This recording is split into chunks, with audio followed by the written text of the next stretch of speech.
Tonight, President Biden used his first address since announcing his decision to drop out of the 2024 presidential race to argue democracy is at stake. Good evening. I'm Alexandra Lewis. And I'm Kyle Clark. The president said he decided not to seek a second term in order to unite his party. Many Democrats have called for a new candidate over concerns that Biden couldn't win. He said tonight that while he reveres his office, he loves his country more. I believe my record as president, my leadership in the world, my vision for America's future, all merited a second term. But nothing can come in the way of saving our democracy. That includes personal ambition. Members of President Biden's family, including First Lady Jill Biden and his son Hunter, watched off camera in the Oval Office as he delivered the address. Hundreds of his staffers gathered for a watch party outside in the Rose Garden. Biden came out to speak with them after the address. The president will now finish out his 6 remaining months in office. Republican State Senator Barbara Kirkmeyer of Weld County, a vocal critic of the president, told me on Next today, it is a good thing for America that he did well tonight. I mean, I think he just needs to hold on to what he was doing and, keep making these types of speeches, which would be good for him, so that we don't look weak as the United States of America, on a global platform. And we need to think about what the United States looks like. How strong do we look? How weak do we look? Tonight, he gave a good speech. We also talked with Denise Myers, longtime attorney in Colorado, who worked directly with Biden as his director of administration while he was vice president. I love that man, and he has been very good to me personally, and I think he's done some wonderful things for this nation, and his legacy will only continue. And I think what he did on Sunday and his presentation tonight is just another chapter in a long book, a big textbook of his legacy and his amazing accomplishments. And I'm honored to have worked with him and alongside him.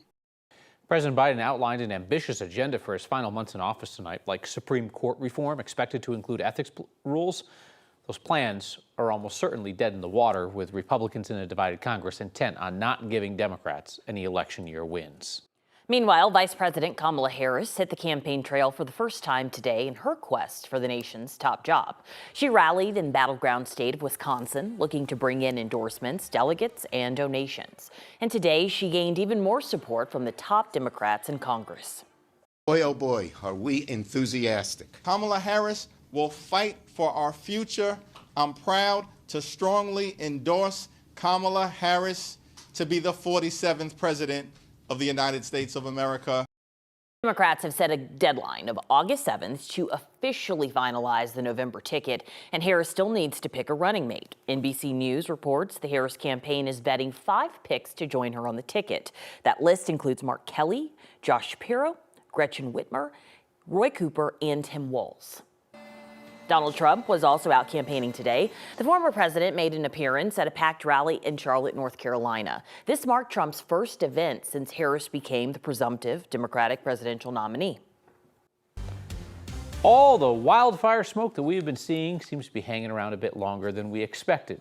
National Weather Service Boulder posted this animation online showing their latest smoke forecast. They predict the thicker smoke will stick around through tonight, some thinning tomorrow. Weather Service says better conditions expected by Friday, Kathy. Friday is when things will be in the clear for us. Everything's better on Friday, right? Indeed. Yes. Indeed. Yes, we're hoping for some smoke thinning tomorrow with a wind shift. A pretty deep plume of smoke over the area. And the wind models, they ebb and they flow, as does the smoke plume. But I do believe that overnight in Denver, things will improve. It's our friends out on the Eastern Plains are going to be dealing with the worst of the air overnight tonight. And then tomorrow, I think you're actually going to see a little bit of blue in the sky for the first time in days. So the smoke, we do believe, will improve in a way that you'll see it and feel it tomorrow, but the heat is on. Today we're in the mid-90s, tomorrow close to 100, but there is a chance for showers. That means cloud cover and rain that may cool us a little bit. We're still 79 in Denver, and it is 9 o'clock in the evening. Winds are starting to pick up out of the south a little bit, but it's all about the winds aloft that are transporting that smoke plume in, and the heaviest smoke will be east of Denver tonight, then the whole plume lifts north.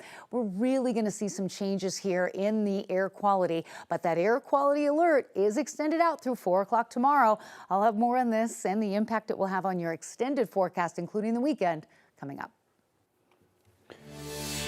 steakhouse in Denver has been broken into 3 times in the past 2 years. And the weird thing about this is the thief isn't stealing money. Reporter Ria Jha is here, and Ria, the restaurant owner, thinks this is the same guy coming back time and time again. Yeah, and it's because each time the thief breaks in through the back and only steals the steaks. The owners of Columbine Steakhouse said this break-in was the worst one, though. With so much damage, it forced them to temporarily close for the past week. You know a no-nonsense person when you meet one. We're a very small restaurant. Irene Apparagis Been here forever. is one of those people. So the current state of her dad's restaurant, Columbine Steakhouse, really bothers her. It's a mess in here. On Saturday morning, Anyway, so this was the door, and this is where the whole thing was completely demolished by the truck. a man broke in. And you could see the footage because we got it all on security. Irene has beef with this burglar. This is the third time, but this is a charm because they just did a lot of damage. And all they took was steaks. The guy didn't make any pit stops. They took it out of here, and they came right out the back door again. They didn't even go in the restaurant to go to the ATM. They didn't go to the register. Just went straight for the steaks. A tray of New Yorks, a small tray of fillets, some pork chops, some sirloins. And I know they took at least 4 bags of porterhouses. Whatever was left from the night before, because every morning we cut steaks fresh. Irene and her family have been cutting fresh steaks every morning since her dad opened the restaurant 63 years ago. Oh yeah, there's family pictures. That's my father, that's my father's brother. I used to work behind the register when I was like 12 years old. So growing up in here, it's like, it's part of us. And it's part of the community too. Despite the signs saying they were closed, Yeah, these guys are customers. customers were still trying to get in. They used to come here as kids and they continue coming here. And they bring their children here. They're estimating thousands of dollars worth of damage and a couple thousand more in steaks. But Irene says they'll get through it. And hopefully open by Saturday, if not Friday. Because Irene doesn't take any of that nonsense. It was just a burglary. It's just damage that could be fixed. So it's okay.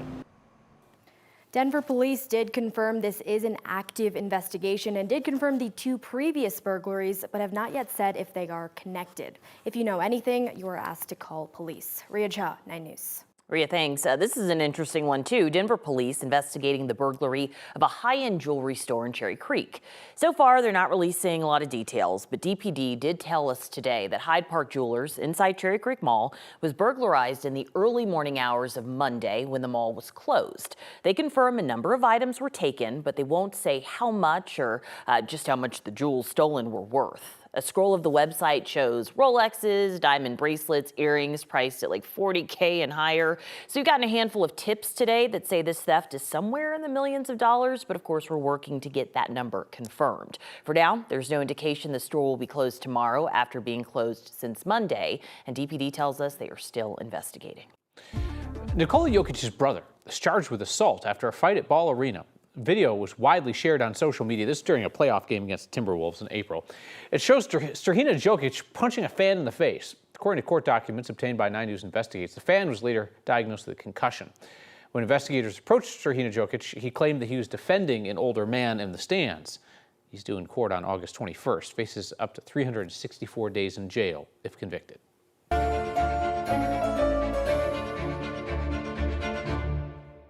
Security is always a big concern at the Olympics, and in Paris, it's been an important and difficult part of the planning. Unlike past Olympics, where most of the venues are in like one spot in an Olympic park that can be secured, this year's events are being held all over the city.